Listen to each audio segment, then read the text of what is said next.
आमच्याकडे 4-5 महिने झाले पाणी येत नाही. आम्ही काय करा?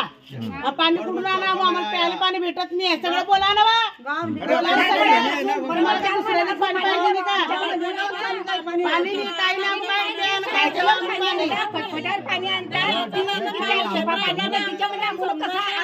कुठून भरा? आम्हाला भरायचं आहे का? चान्स कुठून भरते ना?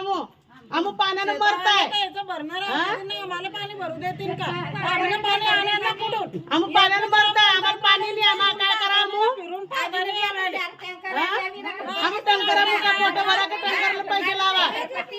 पैसे असले तर टँकरला पाणी आणता नाही तर मग पैसे नसले तर कोणी टँकर आणते नाही. 1000 टँकर लावता. आम्ही काम का पोट भरा का? आमच्या लेकरा बाहेर पुढे काय कावळायला ना आमू.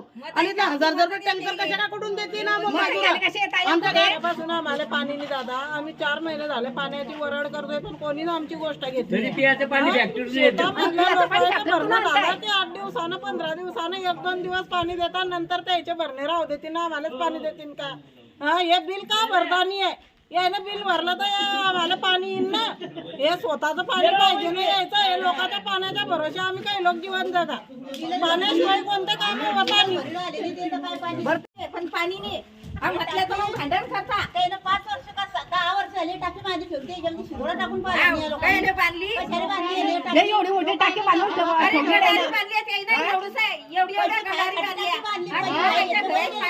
मध्ये ज्याच्या घरी आली त्याच्या घरामध्ये पाणी जाऊन राहिलं पडतात. गडाली बरोबर बांधलेली आहे ना. सगळं देवाचं पाणी आलं की बाकीचे मेंबर सगळे मेले, खड्ड्यात गाडले, हलेले. पैसा खायच्या वक्ती सगळे जमा होता. सरपंच असो का कोणता उपसरपंच असो, तो उपसरपंचानं तर गाव सोडी दिलं.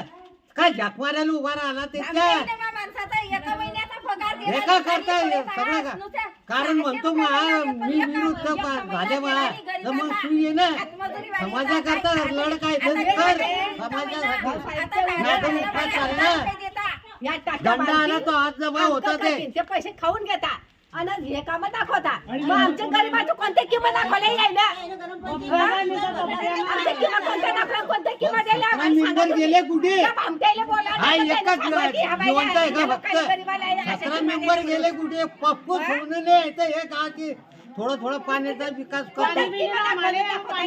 स्वतःच्या खर्चाने करी राहणार तो उभा आहे आमच्याजवळ. हे टाक्या काय काढून बांधून ठेवले आहे ना? हे लोक पाणी घरपट्ट्यात तुम्ही पाणी देऊ शकता आणि त्या टाक्या कधी भरती नाहीये. पण पाणी तर आम्हाला आम्ही कसं काय वापरा? बिगर पाण्यातून कसं करा? पैसे अडकून ठेवता तिच्यामध्ये खाते खाता नाही ना. आता प्यायला पाणी वापरायला पाणी नाही. मग कसं काय हे करते ना? मग कसं काय राहते? पाया पडतात. मग त्याला कसे तुम्ही येताना आमचं सोय लावून करता नाही?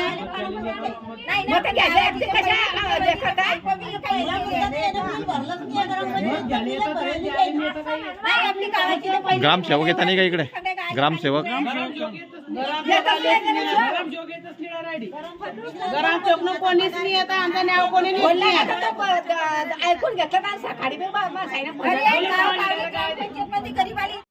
बरोबर, तुमचं म्हणणं बरोबर आहे. पण मग हा विषय माझ्या कानावरती काल दुपारी आला होता आणि आज सकाळी एक आपल्या गावातले जे ग्रामस्थ आहे ते माझ्याकडे आले आणि त्यांनी माझ्याकडे तक्रार केली. मग त्या अनुषंगाने मी आमचे जे ग्रामसेवक आहेत त्यांच्यासोबत बोललो. तर त्यांनी मला असं सांगितलं की बाबा तुम्हाला जे करायचं आहे ते तुम्ही तुमच्या गावामध्ये करू शकतात. कारण की सरपंच मॅडम ह्या आमच्या ज्या आहेत त्या आता आजारी आहेत, बरोबर. आणि नेमकं प्रशासनाने सरपंच, प्रशासक किंवा शासकीय अधिकारी हे प्रशासक याच्यावरती आता काहीच असं ताळमेळ बसत नाही. तर त्याच्यामुळे ह्या गावकऱ्यांचे जे हाल होत आहेत तर आम्ही लोकांनी आम्हाला जे निवडून दिलं आहे त्यानुसार यांचं जे हे आहे पाण्याची समस्या त्या सोडवण्याचा आम्ही प्रयत्न केला. वैयक्तिक एक आमचे ज्ञानदेव सोपान काका आहेत त्यांच्या शेतातलं पाणी घेऊन गावकऱ्यांना पाणी पुरवठा करण्याची योजना आम्ही चालू केली. आणि एका 8 ते 10 दिवसात BDO साहेबांसोबत माझे आज सकाळी बोलणं झालं आहे. त्यानुसार ते आम्हाला सांगितलं आहे की बाबा तुम्ही जे करायचं आहे तुमच्या हिशोबाने करा आणि गावांच्या जी समस्या आहे ती सोडवा. ह्या माता भगिनी किंवा हे बंधू वगैरे हे सगळे म्हणताय की ग्रामपंचायतकडनं मी अशी गवाही दिली होती की 8 दिवसात मी तुम्हाला पाण्याची व्यवस्था करून देईल. पण मग यांचं म्हणणं आहे की बाबा ग्रामपंचायतच्या भरोश्यावरती आम्ही नाही.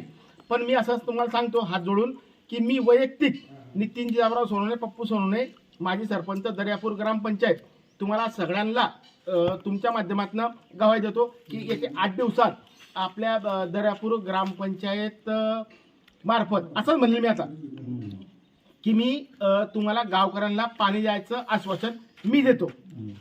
जी आपली जी बोरवेल आहे त्या बोरवेलवरती सोलर सिस्टीम लावायची जबाबदारी माझी. बस.